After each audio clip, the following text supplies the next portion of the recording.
चुनावों से पहले चर्चा में है बिहार, और चर्चा में लालू के बड़े बेटे तेज प्रताप भी हैं। अब तेजू भैया चर्चा में क्यों हैं? क्योंकि उनकी प्रेम कहानी चर्चा में है। उनकी इस प्रेम कहानी ने बिहार की राजनीति में ऐसा भूचाल ला दिया है कि सब अपना अपना माथा बचाने में लग गए हैं। एक ऐसी प्रेम कहानी जिसकी वजह से तेज प्रताप का परिवार छूटा, घर छूटा, और तो और पार्टी से भी हाथ धो बैठे। लालू ने उन्हें आरजेडी से 6 साल के लिए निष्कासित कर दिया है। लेकिन क्या आप जानते हैं कि जब भी किसी दल से किसी नेता को बाहर किया जाता है तो 6 साल के लिए ही क्यों किया जाता है? ये जो टाइम पीरियड है वो कैसे डिसाइड किया जाता है?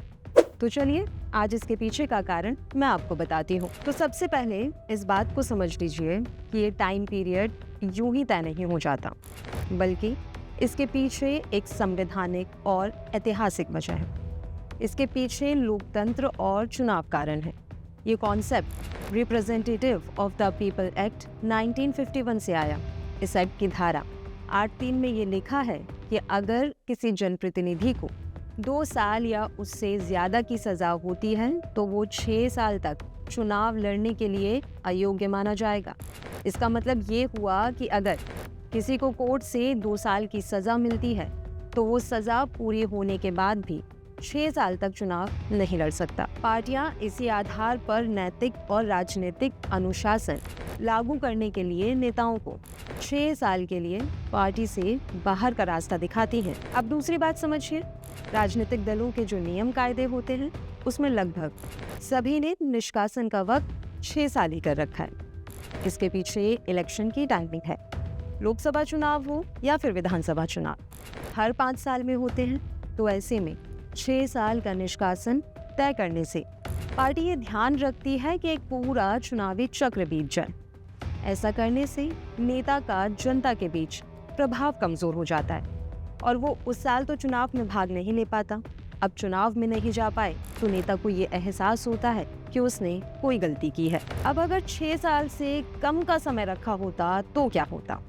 तो ऐसा मान सकते हैं कि अगर कोई पार्टी निष्कासन की अवधि 1 या 2 साल रखे तो नेता कानूनी चुनौती दे सकते हैं। ये फैसला मनमाना था। ऐसे में 6 साल का फैसला संवैधानिक तौर पर सही माना जाता है। अब ये भी समझ लेते हैं कि क्या हर राजनीतिक दल के लिए 6 साल का समय ही कंपलसरी है? तो ऐसा बिल्कुल नहीं है। ये नियम जरूरी नहीं है कि पार्टी 6 साल के लिए ही निष्कासित करे। ये एक पैटर्न सा बन गया है क्योंकि संवैधानिक प्रक्रिया से मेल खाता है।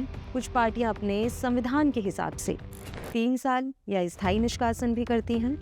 लेकिन जब मामला सार्वजनिक संदेश और चुनावी प्रभाव का होता है तो ज्यादातर दल 6 साल को सुरक्षित और प्रभावी विकल्प मानते हैं।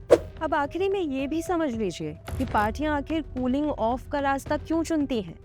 तो ये फैसला मैसेज देने के लिए काफी मदद करता है। इससे पार्टी एक क्लियर मैसेज देती है कि अनुशासनहीनता बर्दाश्त नहीं होगी। लेकिन साथ ही ये रास्ता भी खुला रखा जाता है कि आगे चलकर हालात बदले तो 6 साल के बाद नेता को दोबारा मौका मिल जाए। वैसे कई बार आपने देखा होगा कि पार्टियां बीच में ही अपने नेता का कूलिंग ऑफ पीरियड खत्म कर देती हैं और उन्हें दोबारा पार्टी में काम करने का मौका दे दिया जाता है। जैसे हाल ही में मायावती ने अपने भतीजे आकाश को निष्कासित कर दिया था और कुछ ही दिनों बाद जब आकाश ने माफी मांगी तो फिर पार्टी में अहम जिम्मेदारी सौंप दी गई।